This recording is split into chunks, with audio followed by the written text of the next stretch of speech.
So this is part 2 of making your own custom fly rod, and just to get into it real quick, there is the reel seat, and that piece of cork I'm measuring because I have to drill a hole within that cork so that hood right there fits basically into that cork. So I have to uh, mill out that cork here with a spade bit.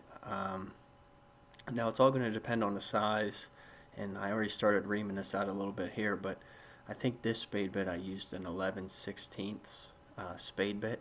And once again, that's going to depend on the hood of your reel seat, but in this case I used an 11/16 or 13/16. I can't remember off the top of my head. But here now you can see with that reel seat how the hood fits into that cork as it would fit on the rod. So this is actually going to be the first cork of the cork grip that I'm going to make here. So right here is all the aligned cork on just a piece of stock, metal rod that I had laying around that just is a perfect fit for this cork. Right now what I'm doing is I'm gluing with just regular carpenter's wood glue. Since cork technically is glue, I just use wood glue because it bonds really well. Some guys use 5-minute epoxy or epoxy, some kind of epoxy, but I found wood glue to work good. So basically what you do is you're just gluing these individual pieces of cork together, and that's going to make your handle. And you can see now, just do this to every piece, and right there in the middle I have different segments of cork, different colors of it, and that's just a different color. It's still cork, it's just a different variants of cork. You'll see that whenever I'm applying this glue, when you're bringing your top cork down, you want to spin it, and that'll spread that glue out. You can see it's seeping out the sides there, and that makes it for a nice fit.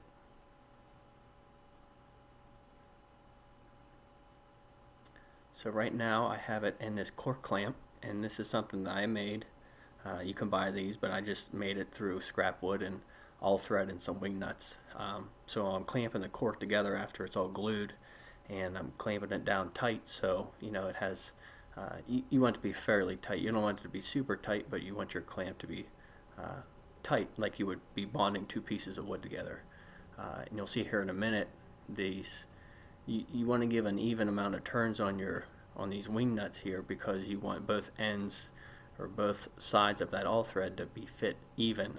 For example, if I take a measurement where my hand is now, and from the top to the bottom is 8.5 inches, I want the left side to be 8.5 inches. So it makes it nice. It makes your drying even. That's what you want. You don't want the handle to be cantered and to be dried, ineffective. You want that cork clamp to be even. Here again, I'll show you where if I have this side 8.5 from top to bottom, I want to have that side 8.5 top to bottom. It just makes for easy drying and even drying. Right here I just have a piece of stock rod again that I built up with that Scotch tape as a taper, because I'm placing it in this drill chuck on my lathe, and I'm going to turn down my butt section of cork. Now the butt sections is going to be the same thing that I showed you. I just used basically 3 pieces of cork, and I reamed it out to the butt section of the rod. And then what I do is I place it on this mandrel, or on this chuck here in my lathe, and you can see I started turning it down, but here I'm just really shaping it down. Once again, this is only 3 pieces of cork. That first taper, that part I'm actually working on right there is a piece of rubber.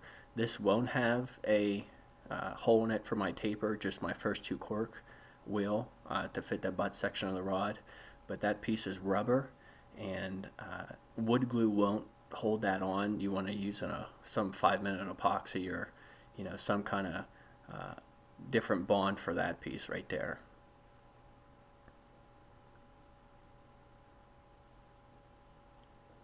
And here, once again, I'm placing that rod that is holding all that individual cork, my cork handle, into my drill chuck head there on my lathe.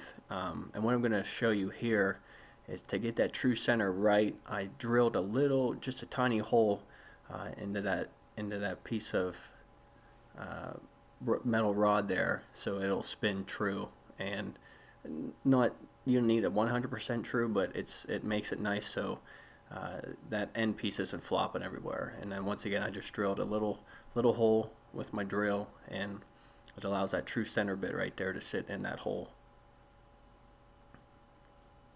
And here I have just my shop vac running that really sucks up the dust. This cork, when you're sanding it with this 80 grit, which I start out with, is really going to produce a lot of dust. So I would recommend putting a dust mask on or some kind of ventilation in there, because this the cork dust will eventually get to you after a little bit. But I just have that shop vac running, and to suck up all that little particles of dust as I'm sanding this down. And once again, to get basically to start off, I'm just using a piece of 80 grit sandpaper. I'm not really pressing very hard. I'm just getting all the circumferences of each individual cork somewhat even. I'm working out wood glue off, and you know, you want to have an even surface to start out with. So that's what I'm doing here. Just taking all those rough edges and getting that cork, all those individual cork pieces, to an individual or to a even circumference for each of them. And take your time when you're doing this first part. I'd rather go slow and not take a lot of cork off, or go fast and then you take too much off and you basically have to start over.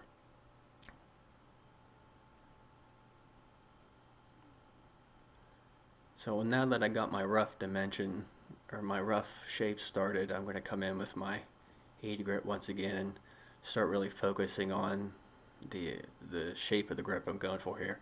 You can see on the bottom of the lathe there I have a reverse half Wells grip, and that's what I'm going for here. I just keep it there as a template, just to kind of visually, you know, understand or visually see where I want to put my tapers and put my palm and everything in that piece of cork. So that's what I'm doing here, and you can see I'm going slow. After, you can do a lot of these corks and have it done pretty quickly, but you know, I like to start out slow. I don't want to take too much off of the cork and then not have enough and have to start over again, like I said. So there's kind of the rough shape after a little bit of sanding with that 80 grit. You can see where the shape is starting to work. You're starting to see what it's going to look like there. Here's just another angle. I hold my shot back. So, and here's just a new piece of 80 grit where I'm going to come in and really start taking some cork off now, since I got my rough cutout of the grip that I'm going for. Here I have it sped up because, like I said, this process, it's probably, you know, you're looking at a good 15 minutes at least here that it takes me to do this, because I'd rather start taking a little bit off at a time and then taking too much off, because you can't put it back on again. And once again, those middle corks too, I'm not exactly sure what type of material they're made out of. I understood it's just some type of particle board, if you will, just different colors. So that's a lot more, that has a lot more, it's more dense than the regular cork is. So it takes a little bit more to sand that down, those pieces there in the middle, those colored red, green, and black, that middle part's a black piece. It takes a little bit more to sand that down, so you want to be aware of that if you're using anything but, you know, your typical cork. If you're using some kind of composite or some kind of, you know, man-made material cork like a rubber, it's going to take a lot more to sand that down than it would if you just had regular cork. Now here I'm just kind of shaping the palm or I guess the heel of your wrist or your hand would sit, shaping that out, testing my fill. And I like to make mine a little bit thicker than that piece that I had there. It all depends, I guess, on preference. I have bigger hands, so I like to have a little bit more of a stouter grip than you would, you know, if you buy one. That's one of the things about whenever you're making your own rod, you can really get that critical about it. The grips that I have now are the grips that people mostly buy. You know, they're just a one-all be-all. Your hand may be different than the guy who really likes it. In that case, you won't like the grip. But that's why I like making your own grips, because you know what you like and you know what you're going for feel. So here's just another piece. I got my rough shape out with that 80 grit, and this is a piece of 120 where I'll just start shaping a little bit more. And then here, I believe this is a 240 or some 200 grit just to give it a finish. And then I'll hit it again up to a 400. You can shape a little bit more with this 220, but you're really not taking a lot off. This is more just of a finish. You will take some off. So once you get your rough shape down, that's when you want to start coming in with your finer grits and giving it that finished look to it. Now this might be a higher grit, I'm not exactly sure, I don't remember, but this is just getting all those rough edges out and making it smooth.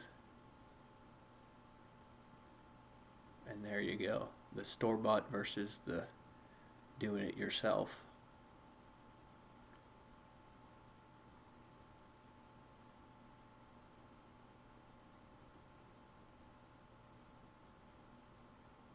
Here I'm just backing the cork off. You can put some paraffin wax if you're, whatever your stock is, your type of metal you're using. You can see though it just pulls right off. But you can put some paraffin wax on that so it slides a little bit easier, but you saw it was pretty easy to come off in that case. And there's just your ending piece of cork for your handle.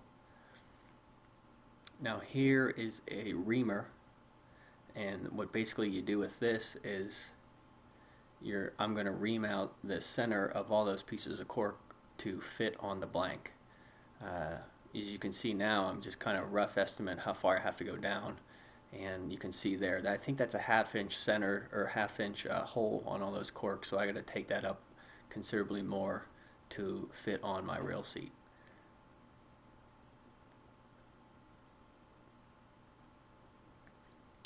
And right there you can see how I'm kind of having a hard time.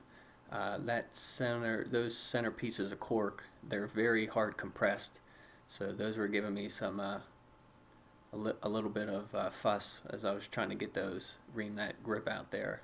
But eventually, if you just take your time, you can see there that all the cork that comes out from the center, just take your time, get all that fine grit out of the center before you start reaming again, and you can see how much I actually had to take out of those pieces of cork to fit on my grip there. But like I said, if you just take your time, and this will get hot, so don't force it. Take a little bit of a time. Take a little bit of cork out at a time. So as you can see here, I can just fit it, slide it right on, and right up to my reel seat right there.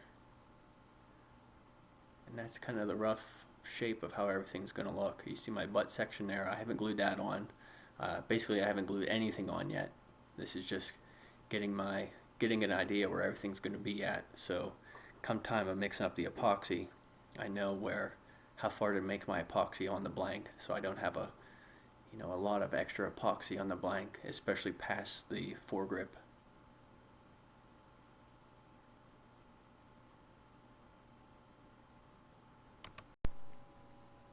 So here's the epoxy.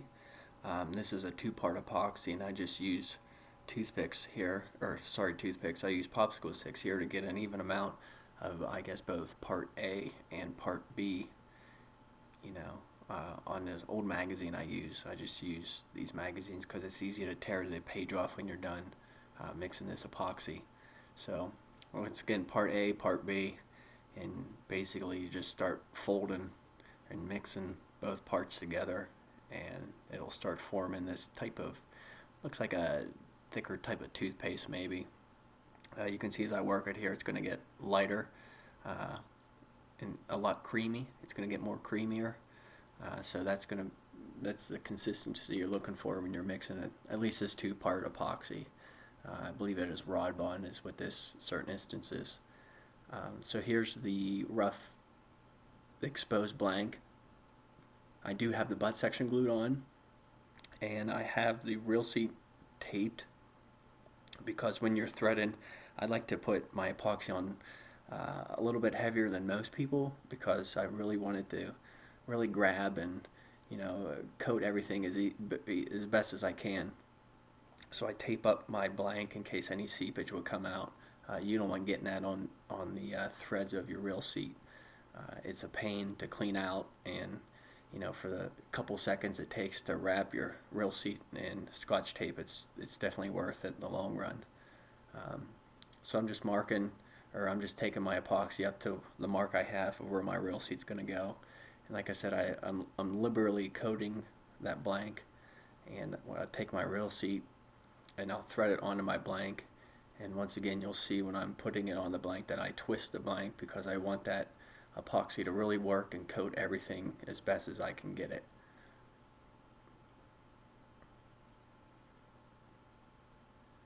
And another, critical thing here is you want the bottom of your rail seat to line up with the spine on your blank as well.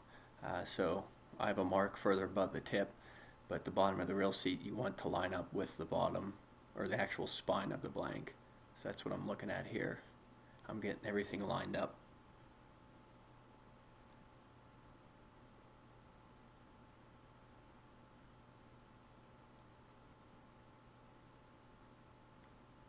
So right now I'm coming in with a mark, and I'm marking the tip of where my grip is going because I don't want to take my epoxy past that. So I did it off camera. You can see there I have the winding check on there as well from the tip of my grip, and I will take rubber bands and thread that, basically compress the winding check, the grip, the rail seat, and the butt section because I want that to stay in place. You don't want anything to move, and you want it to really compress tight to keep everything where it needs to be.